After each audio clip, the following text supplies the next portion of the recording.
Welcome, everyone, and thank you for joining us. My name is Tim Pilcher from Insight Editions, and I'm thrilled to introduce this exciting event celebrating the upcoming release of Superman, The Definitive History. We're honoured to have the book's authors, Edward Gross and Robert Greenberger, here with us today, along with award-winning comic book writer Mark Waid. Together, they're going to take us on a journey through the making of this extraordinary book. Superman, The Definitive History is the most comprehensive look at the Man of Steel ever produced. It spans over 85 years of Superman's impact across comics, TV, film, animation, video games, and so much more, showcasing rare artwork, exclusive interviews, untold stories about the character who defined the very concept of the superhero. During the conversation, we invite you to join in. Please use the chat to share your thoughts and reactions. And don't forget to submit your questions for speakers in the Q&A tab. It's the second button on the right-hand side of your screen. Before we wrap up today, we'll be giving away a copy of the book, so stay tuned for details on that. And finally, this event is being recorded, so you could revisit the conversation or share it with fellow fans afterwards. Thank you again for being here to celebrate the world's most iconic superhero. So without further ado, let's get started. Ed, Bob, Mark, the stage is yours. Thanks, Tim. Look, before we start, I want to point out that as somebody who has read every Superman story, who has read every book about Superman, who has written plenty of history about Superman himself, I got to tell you, this is the pinnacle. This is the top of the mountain. This is the most impressive and substantial book about Superman that I have ever read. So first off, just kudos to both you fellas for this. Thank you. Thanks, Mark.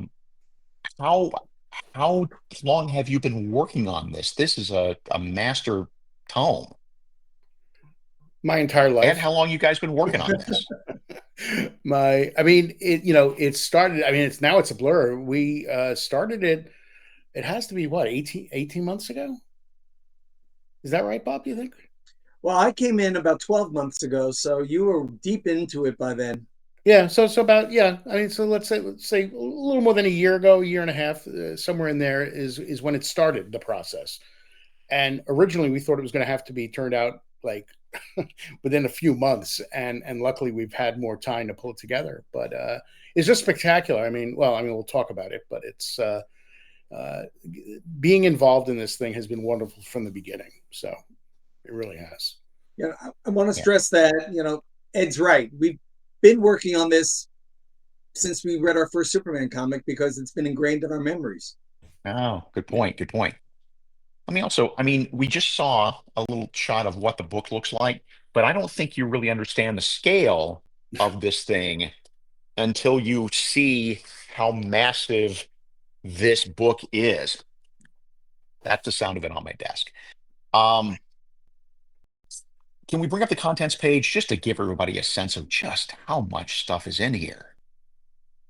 Because really, where did you even begin to come up with the research on? Where do you start researching something like this? Well, I don't, Bob, do you want to go? Or should I go? No, go ahead. You started the book. Oh, fair enough. Okay. I was lucky that I had sort of a core. I had already started a lot of research because I had done a book called Voices from Krypton, which was a big, an oral history of Superman. So the ground floor may have been laid in terms of research for that. But then it was reaching out to everybody again and just saying, hi, there's a new book and this is going to be much bigger and better than that one. And will you be involved? Will you talk to me? Will you take the time to be interviewed? You, Mark, I don't know how many times I kept pulling you onto the phone for this, but Zoom rather, for this. But see, it just starts with that, and because I've been doing this for 40 years as an entertainment journalist, part of what I've covered over the decades has been Superman in the various incarnations. So when the opportunity came, because there's a lot of people that are no longer with us, it was great to be able to go down in my basement and pull up a box of cassette tapes that are just Superman-related interviews, turn them into MP3s, and use those as well. So that's all the ground floor stuff, and then it's all the new interviews on top of that. So it's just, and it's interview after interview after interview, and it's great. I'm not complaining because I think I love doing interviews more than just about anything else. So it works out pretty good that way for me. But yeah, so that's how it started anyway for the research. And you And for spoke me, to a a lot of wide it was, range of people. Yeah, go ahead. I'm sorry, Bob. I'm that's sorry. right. On my end, since so much of it was related to the print material or some of the fan clubs and other elements related to the mythos, it was rereading. Not a lot of interviewing, a lot of research, and a lot of rereading, which was a pleasure. Digging through all that stuff was fun. Yes, it's not like doing a term paper on the Alaskan pipeline. This is fun stuff to do research on. Oh yeah. Ed, in terms of your conversations, like how wide ranging were they over the years? Well, I mean, again, before he passed, I went from Richard Donner to Lee Sholem, who directed Superman and the Mole Men. That was in my archives, having that.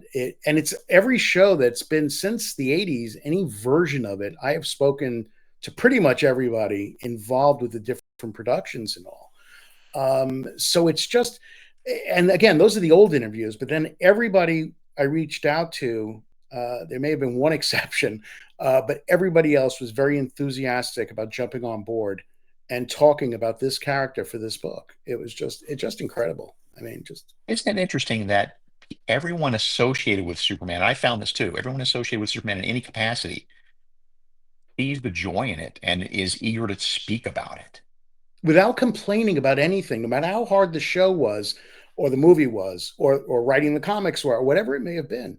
I didn't get one negative vibe from anybody that I spoke to, which is incredible because I've done a bunch of oral histories, and believe me, that's not always the case.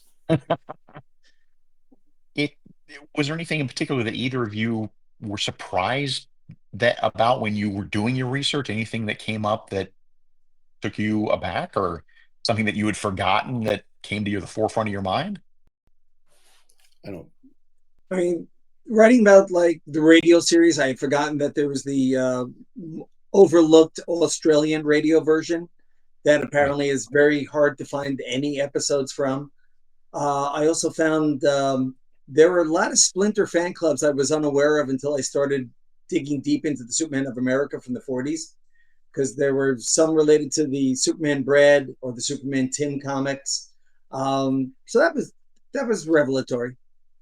Yeah.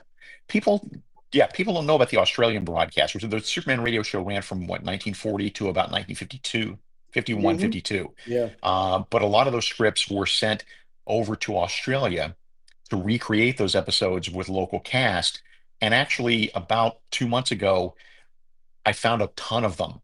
The broadcast, Well, not the broadcast, sadly, but the scripts, the altered scripts in the DC archives, along with a lot of scripts to episodes that have been missing. Huh. So at some point, we're going to get that first Kryptonite story out there somewhere. And I can't believe I haven't already sent it to you guys. So I will really? do that when we get off the You do it broadcast. Send you now the while PDF we're of that talking. script. No. Okay. um, do you, I mean, we've got so many, I feel awkward holding this giant tome up and flipping through, but there are just so many extras and Tippin's bound in stuff here. There's pencil sketches reproduced from Jim Lee. There are artifacts from the musical from 1966. I mean, were there anything that in particular that is your favorite, or anything that stands out to you guys? Yeah. For me, is one of the things, for some reason, I don't know why. I've read a lot of the Jerry Siegel correspondences over the years, Mhm. but it's all been on the computer. Having a hard copy, a pullout, if I wanted to pull it out, which I won't, of his original proposal that he was doing with the comic strips. Mm-hmm. That And a stuff is, facsimile, not just a, yeah, not just something in print, but an actual facsimile of the actual letters that he yeah. sent. I mean, Right, that yeah. blew me away. I don't know why this impressed me so much. I have zero eye, but for some reason, I love the wedding invitation for Superman, for Clark and Lois. I Mm-hmm. love that invitation. It just added a realism, as stupid as that sounds, into it. It just made it all seem even more real, having their invitation, and the Superman the movie stickers of Christopher Reeve and a few others, that the Mm, actual stickers. I mean, it's just incredible. I mean, it yeah. was a joy going through it as much as a joy was writing it. Going through this and discovering all of these things was just amazing. And the Bob, anything? historian in me really appreciated seeing one of the Siegel pay stubs, the vouchers that he had Right. submitted.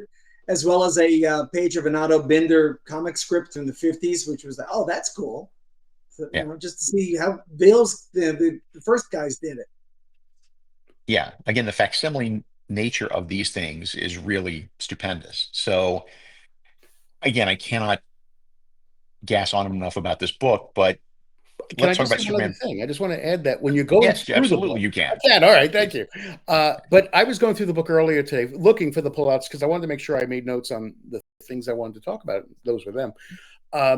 But in going through it, I really had a sense of awe, in a sense, every time I turned the page, to have these beautiful giant images of everything from production sketches to comic book art to merchandise to the clubs you were talking about, Bob. It's just amazing. I don't know what it was, but it really made you feel like a kid going through, like with all the oohs and ahs every time you turn the page. Just stunned by it. There's so much of that, and it's so lavishly illustrated because people don't understand, people don't realize, but in 1939, 1940, there was such a concerted effort to merchandise Superman, and Yeah. he was everywhere. It was like the Simpsons when they were at their height. It was like the Beatles when they were at their height.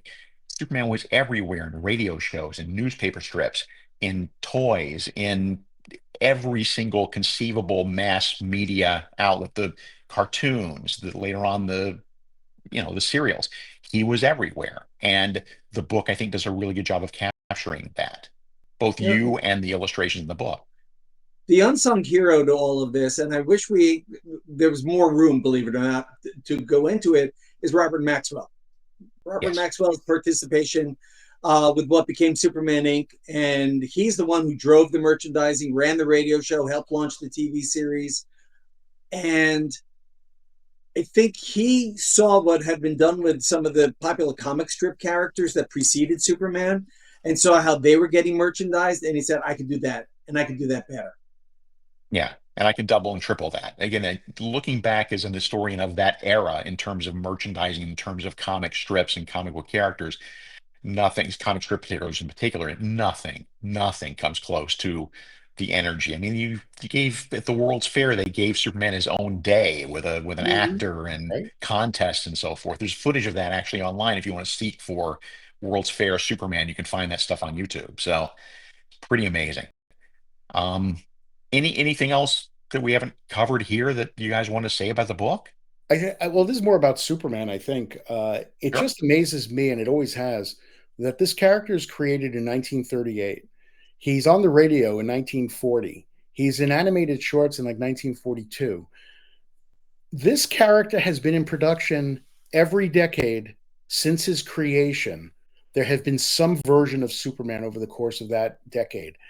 And I find that, and now maybe others characters have had that, but I don't think so. And it's No, nothing's astounding like to me. that.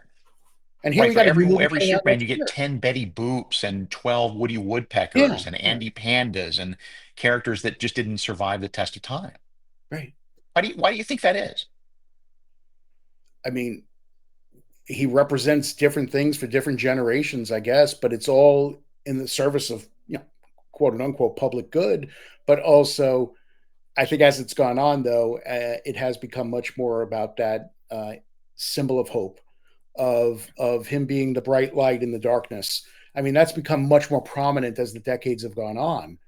But that evolving message, I think, has kept him. As much as some people will say, "Oh, he's boring, he's out of date, he's out of step with the times," and all that nonsense, that symbol, that symbolism of Superman, I think, is something that touches. It's why people wear that S all the time. You can find it, people in it everywhere. Everywhere you go, you'll find somebody with a Superman S on their chest, or a tattoo, or a ring. Like, Yeah, you know what I mean? It's yeah.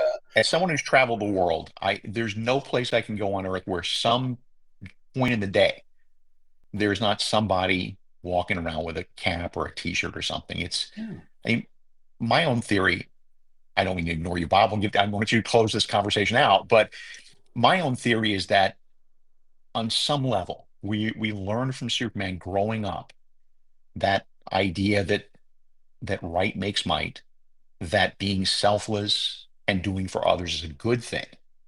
And that S, whether we realize it or not when we see it, is a trigger of those emotions, a trigger of those thoughts, that it is a reminder.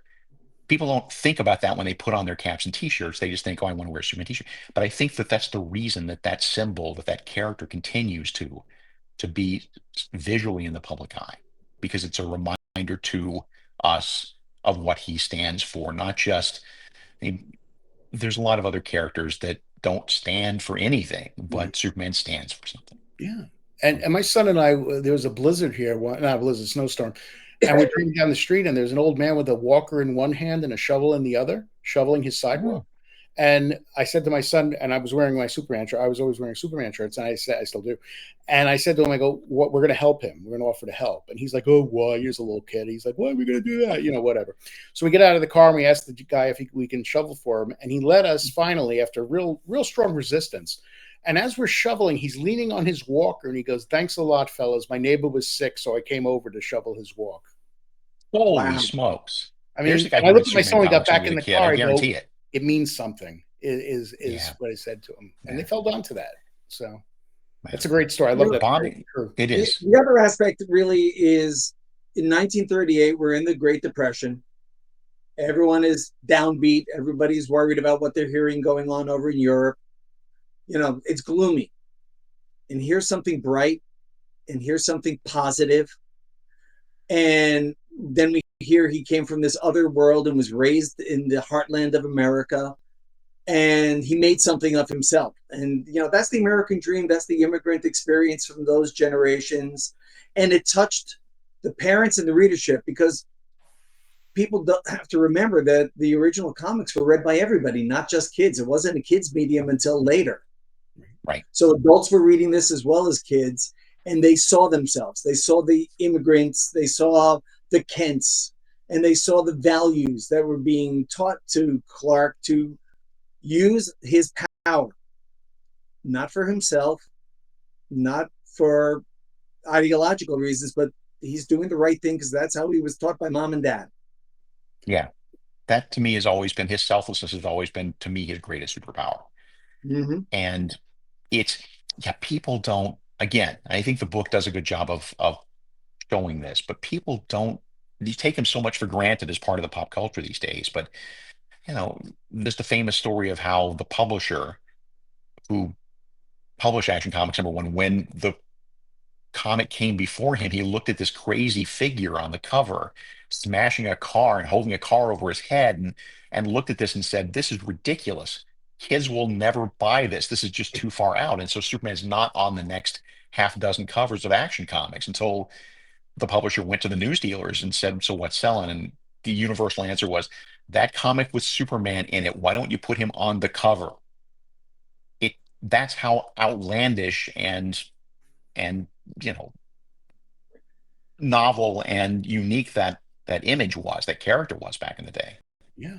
And the kids were telling the news dealers, you know, "Where's the new Superman comic?" There was nothing with that name on it, which is, I think, one of the reasons they led to launching the Superman Quarterly soon after. Yeah. Originally it was just a one shot that was supposed to just reprint earlier Action Comic stories, but when that thing sold 1.3 million or 1.5 million, something like that, which is crazy at that time, then that Superman Comics then came into its own. Gentlemen, again, a terrific job, an astounding job. And I hate saying this, Ed. It kills me to say this, and you know this kills me to say this, but I might finally have to cede the title of Chief Superman Historian to you. Well, look, I don't know how serious you're being, but I appreciate that.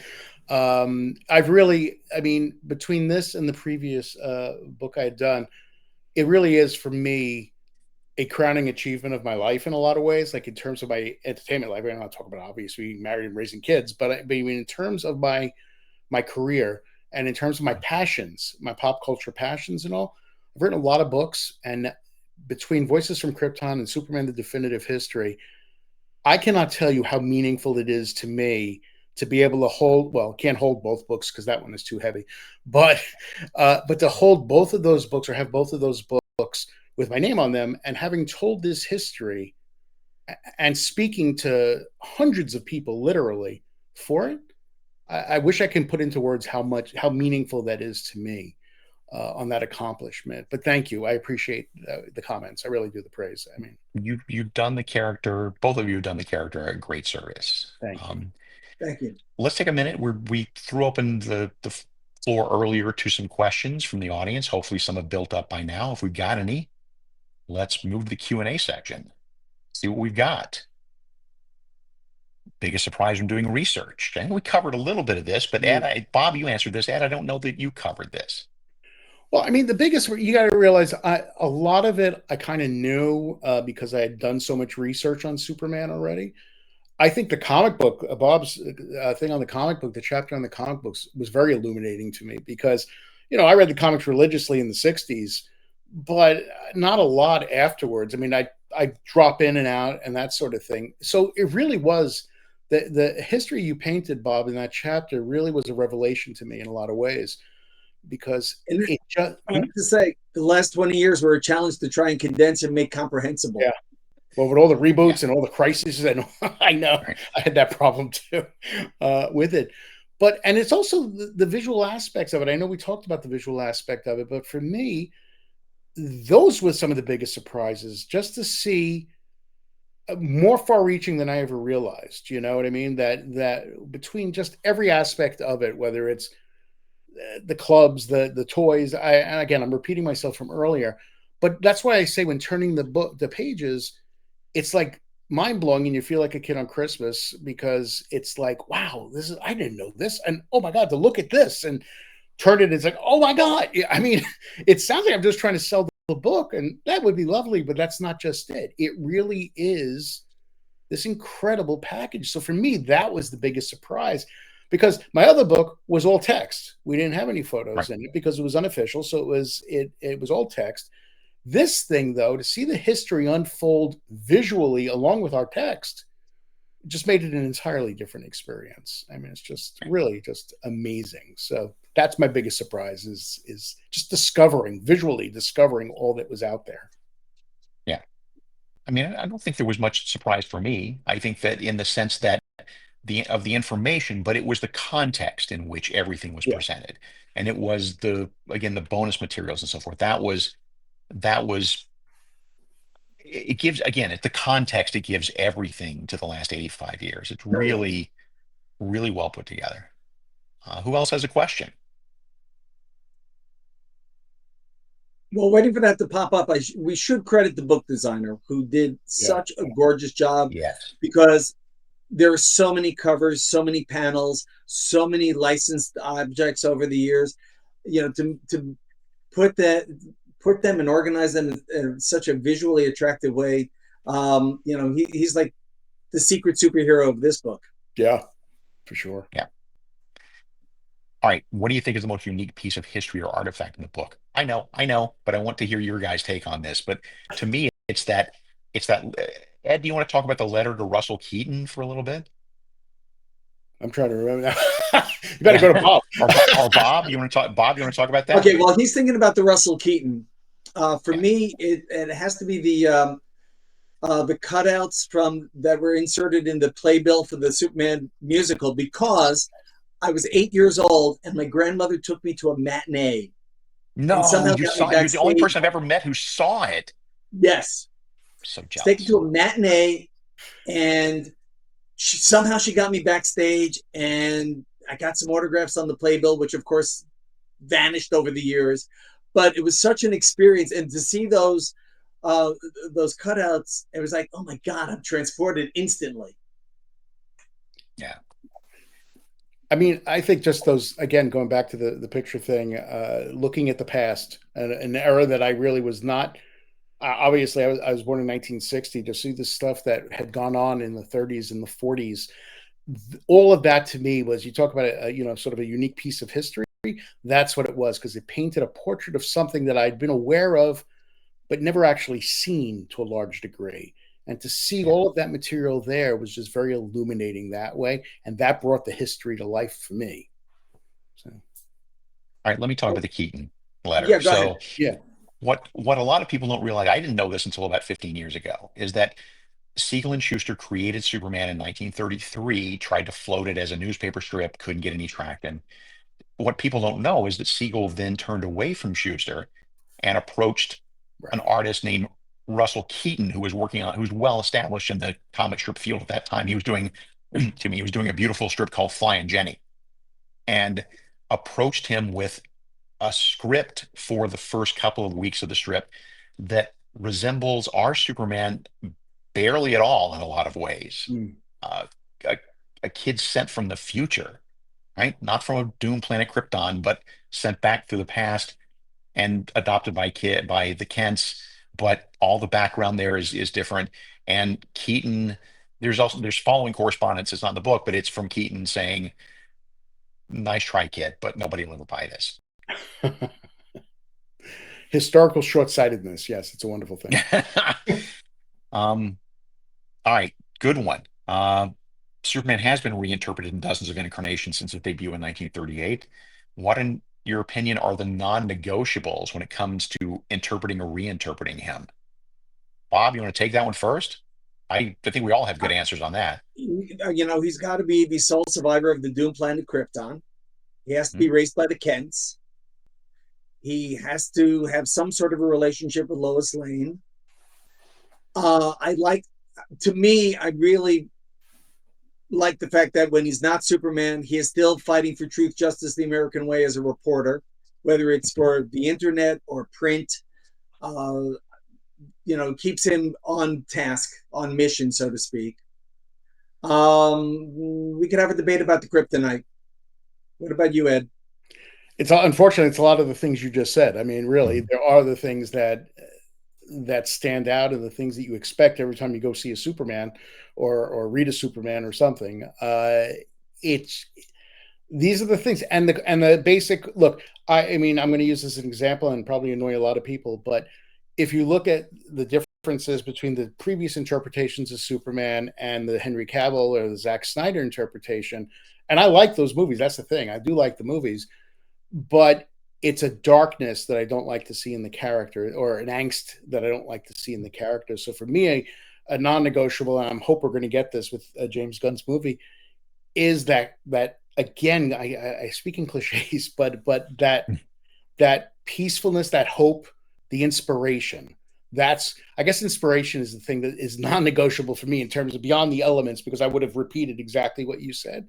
But that being the tool of inspiration in me seems to be the thing that you absolutely need if you're going to present Superman. So I agree. I think that too many people coming from outside comics, with filmmakers or TV people or whatever, even with the best of intentions, often ask the question, what if Superman was in the real world? What if Superman were more like us?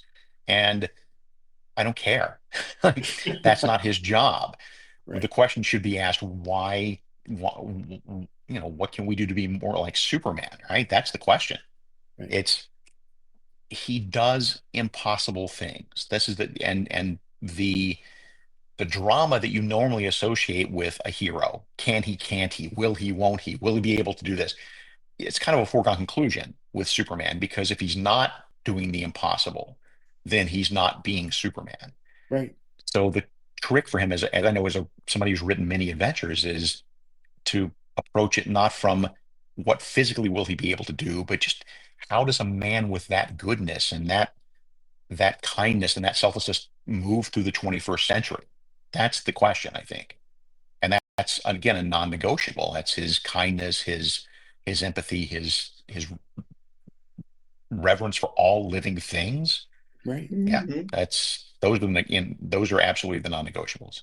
And especially in this Also, modern age where people are so divided and cynical and really in some ways lost, I think that anchor is something that if you look for it, it's there, and it can be again inspirational doing that. You know what I mean? Looking at him when things are so crazy in the world, it's just nice to be able to escape that, shall we say, and use him as that means of escape. So. Yeah. All right. So having gone through the history of Superman so extensively, what would you say your favorite aspect, era, or rendition of the character is, Ed? I mean, look, as far as like a portrayal is concerned, and I am a broken record with this. It's Christopher Reeve easily is my favorite Superman. He's the one who touched me the most as an actor, bringing that character to life. But I also have and this is the cliche part is the philosophy of following the yes. My philosophy of Superman is I'm there for the character, and yes, that era of Christopher Reeve and all that is my favorite, but I will be there for every version of Superman. If the S is out there, I want to see it. And Yep. whatever show, cartoon, movie, whatever it is, I'm there, and that's what I call following the S. It's like that's bigger to me than any actor or particular movie or production. So, Yeah. Bob? As I was becoming more aware, rather than just the sheer entertainment aspect of the comic books. So I was, my earliest years were the Morton Weisinger years of the comics in the 1960s. But as I became more conscious of story structure and content and character and all, the Julie Schwartz era of the 70s, which focused a lot more on the character of Superman and his relationship with Lois and some of his peers. So that's, Elliot Maggin and Carrie Bates and Marty Pascal, Len Wein Marvel to a degree. That really imprinted a lot on me. So, and that was all brought to life by Christopher Reeve. So, I'm very much a 70s, I guess, aspect. Yeah, I'm I very would much in the also, Christopher. I'm sorry. Yeah, go ahead. I'm sorry. I was going to say very much in the Christopher Reeve camp, although I got to say, this book plays no favorites, which I love. You give the same amount of love and emphasis to the Super Friends cartoons, the Filmation cartoons, to the Fleischer stuff, to the serials. I mean, to the Superman and Lois series is currently airing. Um, it's all there, and you're playing no favorites, but there's stuff to be learned about all of that. Yeah, Ed, I'm well, sorry, I interrupted you. What were we going to say? It's okay. No Ed problem. and I really like the Henry Cavill look Yeah. of Superman. We Yeah. think Tyler Hoechlin, I think we're in agreement, he does a great rendition for television. Yeah. Mhm. And he was given a lot of material to work with on his relationship that the feature films did not afford Cavill. So Right. yeah, I mean, there's stuff to enjoy. Yeah. Even Brandon Routh, who writes the forward to the book, he did such an earnest job. You have to Oh like yeah. him. Yeah, he got He two bites at that apple, which is pretty cool. absolutely, and he's very, very happy he got that second bite. I mean, it Yeah. meant a lot to him to be able to step back in and have some closure in a sense with playing that character. It's two things I was going to say is real quick is that you talk about the Mort Weisinger era. That's the thing that blows me away is that so much of that stuff was in retrospect comes across as kind of goofy and like, oh my God, we got to keep introducing these things. But when you see how much of it has sustained through the decades and become the mythology of Superman, the mythos of Superman, it's really astounding. I mean, because so much from the 1960s is still going very strong. I mean, obviously in an evolved way, but all those elements are still going phenomenally strong. It's really amazing. And it's not it's like a 5-year pocket. That's the thing. From 1958 to about 1963, I would argue. Yeah. It was the editor Mort Weisinger's rule to his writers was something new every 6 months. Add something new to the mythos every 6 months, whether the Bottle City of Kandor or a different kind of kryptonite or Supergirl or the Legion of Superheroes or something. It's this rapid fire explosion of ideas. And you're right, But even though they seem hokey, they hold up. I'm sorry, Bob. Yeah. But more than that, because he had so many Superman books under his aegis as an editor, there were like 7 or 8 books at the time. He was canny enough that he would introduce it in one title and would show up a month or two later in the next title. Right. So it Yeah. felt all of one world. And it Yes. wasn't the one-off. Right. He was carrying 7 or 8 books at his height. And whether Superboy, Adventure Comics, Lois Lane, Action Comics, Jimmy Olsen, World's Finest, Superman, there were a lot of Superman stories, dude. And he made great use of that world. I love this question. I've never thought about this. Were Siegel and Schuster happy with what Superman had become at the end of their lives? I think they were happy when a deal was worked out for them where they got not only just some money, but also the credit. I think the credit really was highly significant. I remember when I was 18 and I saw Superman the movie, and it said created by Jerry Siegel and Joe Shuster. I got a charge of excitement. I don't even know why it would get me excited. It wasn't my credit on the screen, but I think so. I think at the end they made peace with a lot of negativity, decades of negativity.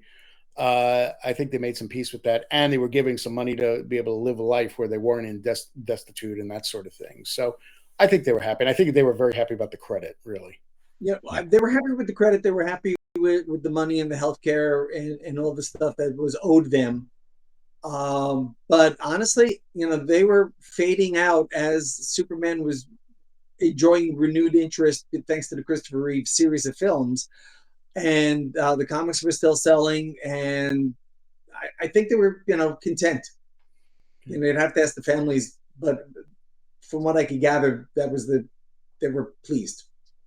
My impression, I never got a chance to speak to Schuster, but I got to speak to Siegel a couple of times, and I got that impression that that both of them felt a lot of damage had been undone by the time that Neil Adams came along with Jules Pfeiffer and fought for their credits in the 70s, and then Paul Levitz. I think he always did a good job of trying to make sure that these, as publisher at the time, was trying to make sure that they were taken care of. So I would say, I mean, I can't none of us can put words in their mouth, as Bobby has said, but that's my perspective. Yeah. Yeah. So yeah. Yeah. Oh, good one. What do you think was the first big swing and a miss in adapting Superman to other forms, meaning a project or genre where it was just such a mismatch that it just wasn't Superman? I should elongate the question so that we have time to think about it. Some of them might think it's a musical. That's tough, but Superman, Snyder wasn't the first. But yeah, that's a good question because everything fit pretty well. Even the serials in 48 and 50 were not great, and boy, they feel like homework to watch now. But even they brought new things to the character. What about Super Pup? I was just about to say that.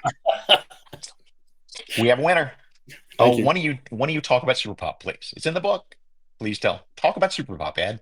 So, well, you can, Bob, please, if you're ready to do it. The TV producers tried to do a spin-off with Superboy with Johnny Rockwell. They did a pilot, but they also reused the sets from the George Reeves TV series and put people in business suits and dresses and wore dog heads.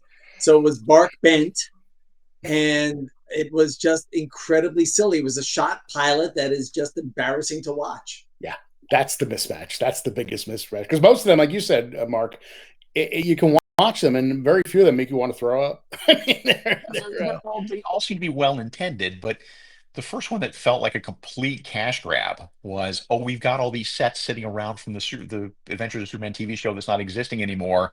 What can we do with them? Let's get a bunch of little people and dress them up as dogs. Yeah.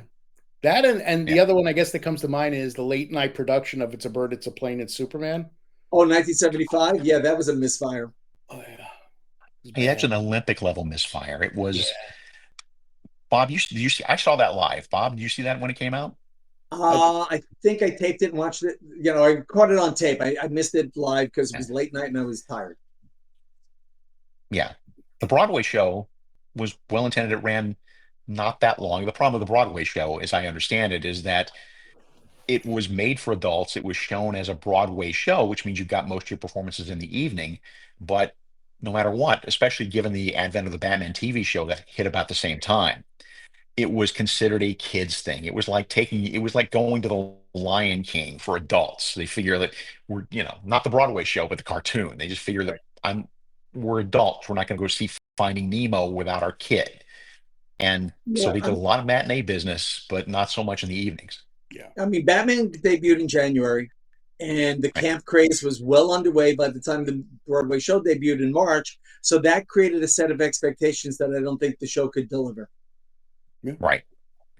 And then they recreated that Broadway show as a one-off musical event on late night TV one evening in 1975 with just tragic casting, tragic scripting. It looked like it had a budget of $112 and 2 weeks to rehearse. I saw it live. It was bad. I mean, me too. And yet, can I stay up, Dad? Yes. But And again, I'm pretty sure on YouTube you can find snippets, although I don't. Who else? Who else had a question from the audience? We got a few coming up. Me personally, what Superman elements do you think work better on the comics page than in live action? Without the right actor like Christopher Reeve, without somebody who can pull it off, I think the dichotomy between Clark and Superman is hard to pull off with a real live actor. It is. I always find it just a buy-in that you have to make, that you put on a pair of glasses, no one recognizes you. If the entire Superman mythos is a giant inverted pyramid, right? It rests on the vertex, rests on the idea that this is an effective disguise. And if you can't buy into that, awesome, go watch football. If you can buy into that, then the rest follows. But it's much easier to do, obviously, in the comic book page than it is with Tyler Hoechlin is great, but boy, his Clark and Superman are just the same. He's like George Reeves, right? Same thing. I mean, really, just the same guy. Christopher Reeve pulled it on. The biggest distinction, I think, was besides Christopher Reeve was Bud Collier's voice, to go from this looks like a job for Superman. I mean, that to me was always so impressive that it was the same guy doing that voice. Yeah. I mean, that Who else has a question? Go ahead, Bobby. I'm sorry, I keep interrupting. Where Clark takes off the glasses and straightens up, and Lois, I have to talk to you. Yeah, that sold me that it could really work. Absolutely. Yeah. All right. Finally, what important thing? Is Superman's Lex Luthor relationship important to the Superman mythology? How important is Lex to the mythology? I mean, I think he's integral to the mythology. I mean, I don't want to see him in every movie and every adventure because I'd like to see, I'm still waiting for Brainiac to show up, and some others. But I do think that dichotomy of good and evil is best represented between Superman and Lex Luthor. Smallville did a wonderful job of painting that relationship. They really did. I mean, however teen angsty and tiresome some elements of the show became, watching the two of them spark off each other, not just as actors, but as characters, and that sort of dividing line of their destinies, of where they were going, I think it's so important. And that show did a hell of a lot to deepen, I think, the relationship and the importance of both Lex and Clark. And a lot of the interpretation over the last couple of generations has been Lex not wanting an alien to be Earth's savior, and that speaks to the xenophobia against the immigrants that has been around since immigrants first arrived here. So there were go ahead. It's way under the surface, but it's there. Yeah, that is a character that has become richer and deeper with each passing decade. I think there's only so much you can do with deepening Superman decade after decade, because there's certain lines he won't cross. But Luthor, as every actor will tell you, the villain's the one that's the fun to portray. Right. And Luthor's probably had more character growth than anybody else in the Superman mythos, I would guess. Wow. Another great question. How did you plan where to start on such an iconic character and where to begin? Right? What was your first sentence? Like, how did you sit down and go, okay, I got to start actually writing this book. Where do I even begin? I mean, my original research started with Siegel and Schuster. It started with the creation of Superman and that whole period. I wasn't necessarily approaching things from a chronological point of view, but I felt like, again, this goes probably more to my original research, but carried over in that it was important to get the roots of the story, the ground floor of the story. What happened, how that character came to be, what did happen with his creators and the company that purchased Superman, DC. I mean, not at the time, National Periodicals. But that was where I kind of started. But then it became, for me, it's always a question of, well, I've got these interviews and this guy is talking about this and this woman's talking about that. And when do the quotes start coming together to tell a story, basically? That's sort of the beginning of the approach of it. Putting together the jigsaw puzzle of disparate voices and 85 years worth of history and combining the two. I got a You know, question for Bob because yeah, I misread that question at first. You answered the question as it was asked. When I first saw the question, what I thought they were asking was if you as a reader were starting in on Superman, if you wanted to walk into a store tomorrow, where would you start? Oh, Which is a great question. Bob, where do you think? I mean, You're DC a has done. retailer, somebody comes in and says, I want to restart reading Superman. What do you handle? I think it would be one of the collections that includes origin material. So, if I were a retailer, depending upon the person asking, I'd point them to the recently repackaged first run of Action, Hmm. and or the Jeff Johns Secret Origin miniseries that does That's a a good one. pretty good job introducing the mythos as for modern readers with modern art. Yeah, You I want you to know, answer this as a teacher who deals with young people all day long. So it in that comes sense, down to probably the Secret Origin, right? I would think Secret Origin by Jeff Johns and Gary Frank simply because it's like my kids have a bias against black and white movies. They would have a bias against the slightly cruder art of the 1940s. I Yeah. think they'd find this more accessible. But I agree. I think that's a really good starting point. Ed, any? I mean, this is going to sound so catering to the host, but Superman Birthright to me is one of the quintessential tellings of Superman's origin. I mean, I've felt that way since I read it originally, and it's not just because you and I, talk a lot and stuff, but it's really just a truly moving and story that really takes Clark on that path from being Clark Kent, discovering who he is and becoming Superman and the impact of that on both him and the world. And to me, that is the standout story for me. If I was to say, you really want to capture Superman, read these 13 issues, I believe, right? You were very kind. I want to make it abundantly clear I was not fishing for No, that, but and you did thank not you. pay me to say that. Exactly. And to It's prove true. that I will not double down on that, my answer would not be Superman Birthright. My answer would be, and this is covered nicely in your book, Grant Morrison and Frank Quitely's All-Star Yeah. Superman Oh yes, miniseries, Another great one. Yeah. which is like a beautiful distillation of everything over the decades that has made Superman memorable and a sustainable character, I would think. Absolutely.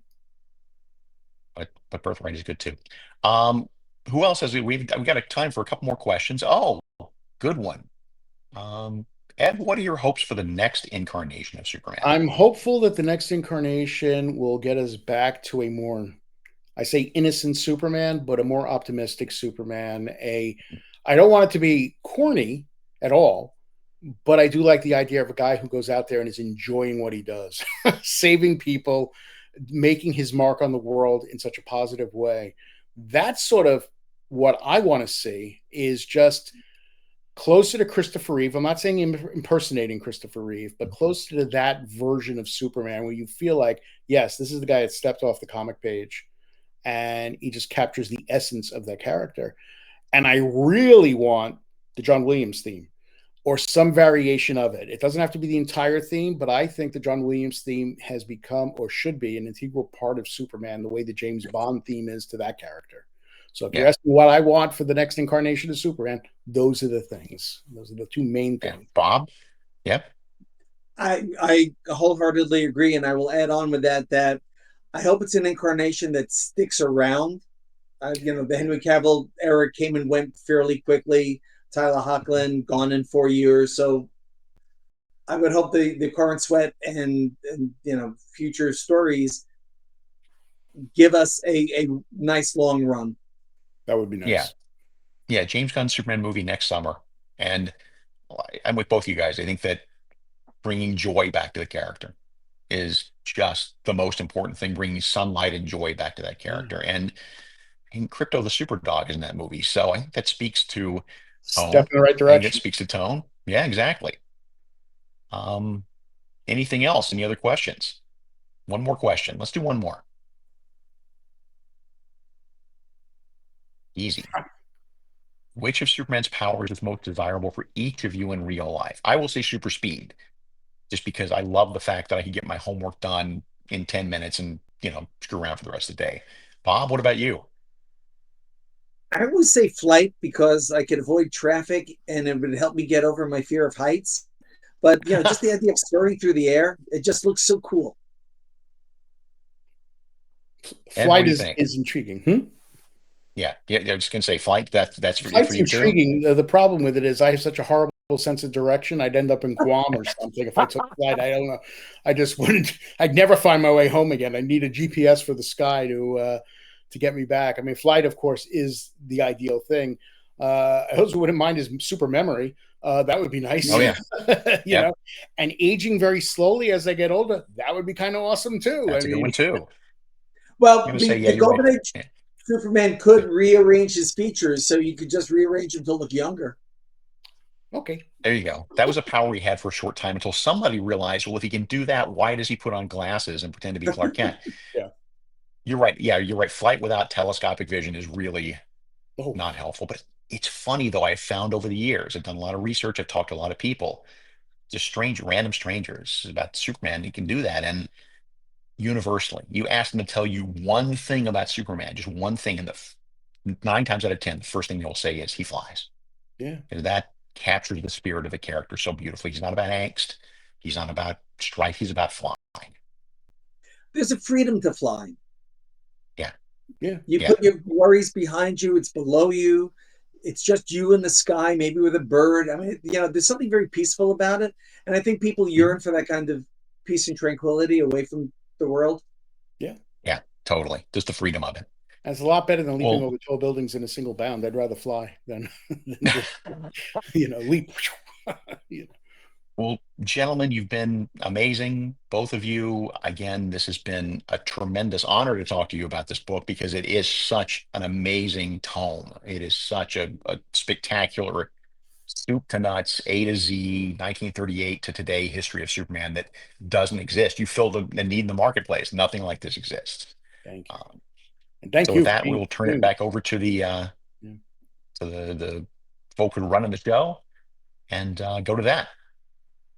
Yes, give us just a quick second. We're experiencing some not technical difficulties, but I'm trying. Oh, gee, does it mean we have to talk about Superman for another 2 minutes? Oh, well, no. Okay. You know what's funny about that, Mark? You say that. Yeah. When I finished Voices from Krypton and then I did this book, people would say to me, "You don't want to ever hear the name Superman again, right?" And I'm like, "Are you kidding?" I put the John Williams theme on as soon as it was finished, and right, just absorbed it. It was never. I'm ready to do another one if somebody wants me to do another one. And after I've been writing Superman. Yeah, go ahead, Bob. I'm sorry. No, I was saying, after I finished helping Marty Pasco with the Essential Superman Encyclopedia, I got the same sort of question. What's left to write about him? And I think this book proves there's plenty to write about him. Yeah. I've been writing Superman comics for 40 years, and I'm not run out of ideas yet because he's such a great character. That's not a humble brag about me as a writer. It's more about, holy smokes, there's still so much to be done with this character that I can go on for another 40 years. Fingers crossed. That sounds absolutely amazing. Thank you so much, gentlemen. Robert, Mark, Ed, we really appreciate your time and all of your incredibly insightful points to the book and the incredible work that you did on the Superman definitive visual history. It's absolutely beautiful and stunning, and we cannot wait for everybody to have their copies. And on that note, I would love to announce our giveaway winner for today. Congratulations, Tamsin Humphreys. You've won a copy of this beautiful tome. We'll be reaching out to you for your preferred mailing information very soon. And in the other, for everybody else who has been joining us today, please feel free to pre-order the book, or there's a link down at the bottom, or you are more than welcome to visit the Inside Editions website and order it from there. And we all hope you enjoy. But remember, lift with your legs. Yes. Please. Yes, not your back. You want to be able to enjoy the holidays. and do not read this book in bed. I mean, you just can't do it. It'll kill you. It'll kill you. Absolutely wonderful. Thank you so much, everybody. Have a wonderful rest of your day, and hopefully we'll see you again for future events. Sounds good. Okay.